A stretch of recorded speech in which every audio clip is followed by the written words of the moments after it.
പുതിയൊരു വീഡിയോയിലേക്ക് എല്ലാവർക്കും സ്വാഗതം. കുറച്ച് വർഷങ്ങൾക്ക് മുൻപ് തേക്കുംതടിയുടെ കമ്പനിയിൽ നിന്നും കിട്ടിയ ഒരു ചെറുതേനീച്ച കോളനിയാണ് നമ്മളിന്ന് ഇവിടെ കാണുന്നത്. കുറേ വർഷങ്ങളായിട്ട് ഇത് എൻ്റെ വീട്ടിലുണ്ട്. എല്ലാ വർഷവും ഇതിനകത്ത് നിന്ന് തേനെടുക്കും.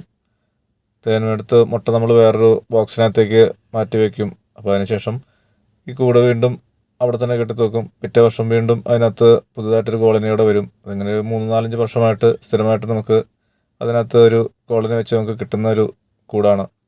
തേക്കിൻ്റെ തടിയോട് സാധാരണയായിട്ട് ചെറുതേനീച്ചകൾക്ക് കുറച്ച് ആകർഷണം കൂടുതലുണ്ട്. അതുകൊണ്ടാണെന്ന് തോന്നുന്നു നമ്മൾ ഇതിനുള്ളിൽ മുട്ടയും തേനും പൂമ്പൊടിയെല്ലാം ഫുള്ളായിട്ട് എടുത്ത് മാറ്റി വേറൊരു കോളനി ഉണ്ടാക്കി കഴിഞ്ഞാലും നമ്മൾ വീണ്ടും ഇതടച്ച് പഴയ സ്ഥലത്ത് തന്നെ വെച്ച് കഴിഞ്ഞാൽ അടുത്ത വർഷമാകുമ്പോഴത്തേനും എവിടെയും സെറ്റ് പിരിഞ്ഞ് വരുന്നതോ ആയ ഒരു കോളനി ഇതിനകത്ത് നമുക്ക് കിട്ടുന്നുണ്ട്. ഈ പ്രാവശ്യവും അതുപോലെ തന്നെ നമുക്ക് ഇതിനുള്ളിലെ മുട്ടയും പൂമ്പൊടിയെല്ലാം മാറ്റി പുതിയൊരു ബോക്സിനകത്തേക്ക് വെച്ച് പുതിയൊരു കോളനി നമുക്ക് ഉണ്ടാക്കിയെടുക്കാം. അതിനുശേഷം അതിനുള്ളിലെ തേന് നമുക്ക് എടുത്ത് മാറ്റാം. എല്ലാ വർഷവും നമ്മൾ സ്ഥിരമായിട്ട് ഈ കൂട് തുറക്കുന്നത് കൊണ്ട് ഈ കമ്പിൻ്റെ കഷ്ണങ്ങളൊക്കെ ഒരു 2-3 ഭാഗങ്ങളായിട്ട് 2-3 കഷ്ണങ്ങളായിട്ടാണ് ഇരിക്കുന്നത്. ഇത് ചെറിയൊരു തേക്കിൻ്റെ കമ്പായതുകൊണ്ട് തന്നെ ഇതിൻ്റെ ഉള്ളളവും ചെറുതാണ്. പക്ഷെ നമുക്കിതിന് ഉള്ളിൽ നിന്നും തേൻ കിട്ടുന്ന അളവൊക്കെ കുറവാണ്. പക്ഷേ ഇതിനകത്ത് മുട്ടയൊക്കെ നന്നായിട്ട് കാണാറുണ്ട്. ഇതിൻ്റെ ഉള്ളളവ് കുറവായതുകൊണ്ട് തന്നെയാണെന്ന് തോന്നുന്നു ഇതൊരു ശക്തമായ കോളനിയായിട്ടാണ് എല്ലാ പ്രാവശ്യവും നമുക്ക് തുറക്കുമ്പോൾ കാണുന്നത്. സാധാരണയായിട്ട് ചെറിയ ഉള്ളളവുള്ള കൂടുകളിലാണ് ചെറുതേനീച്ചയ്ക്ക് വളർച്ച കൂടുതൽ. കാരണം അവർക്ക് അതിൻ്റെ ഉള്ളിലത്തെ ടെമ്പറേച്ചറും കാര്യങ്ങളൊക്കെ മെയിൻറ്റെയിൻ ചെയ്ത് അവർക്ക് നല്ലൊരു വളർച്ച കിട്ടുന്നെങ്കിൽ ഈ ചെറിയ ഉള്ളളവുള്ള കൂടുകളാണ് എപ്പോഴും ചെറുതേനീച്ചയ്ക്ക് നല്ലതായിട്ട് പറയുന്നത്. ഇതിനുള്ളിൽ നിന്നും നമ്മൾ തേനറകൾ പുറത്തേക്ക് എടുക്കുന്നതും നല്ല രസമാണ്. നമ്മളൊരു പുട്ടും കുറ്റിക്കകത്തുനിന്ന് പുട്ട് എടുക്കുന്ന ഒരു രീതിക്ക് അതേ ഷേപ്പിലാണ്, പുട്ടിൻ്റെ പോലെ നീളത്തിലാണ് അതിൻ്റെ തേനറകൾ നമുക്ക് കിട്ടുന്നത്.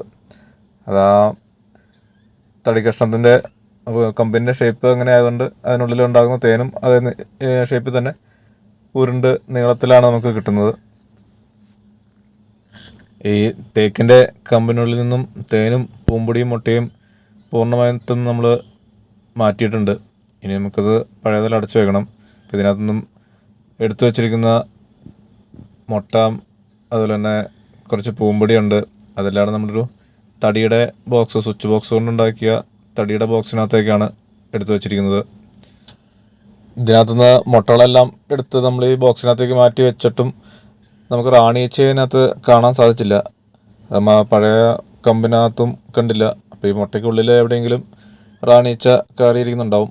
നമുക്ക് ഈ ബോക്സ് അടച്ച് പഴയ കമ്പ് തൂക്കിയിട്ടിരുന്ന ആ ഹുക്കിൻ്റെ അവിടെ തന്നെയാണ് നമ്മൾ ഈ പുതിയ ബോക്സ് കൊണ്ടുവയ്ക്കുന്നത്.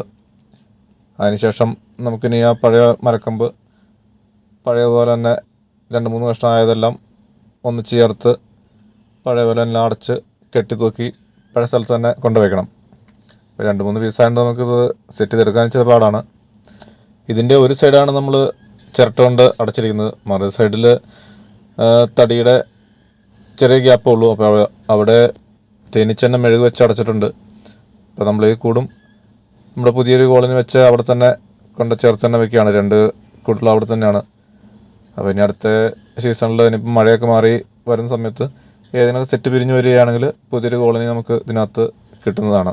അപ്പോൾ ഈ വീഡിയോ നിങ്ങൾക്ക് ഇഷ്ടമായെങ്കിൽ ലൈക്ക് ചെയ്യുക, ഷെയർ ചെയ്യുക, അതുപോലെ തന്നെ നമ്മുടെ ചാനൽ സബ്സ്ക്രൈബ് ചെയ്യുക. അപ്പോൾ വീണ്ടും കാണാം. അതുവരേക്കും ഗുഡ് ബൈ.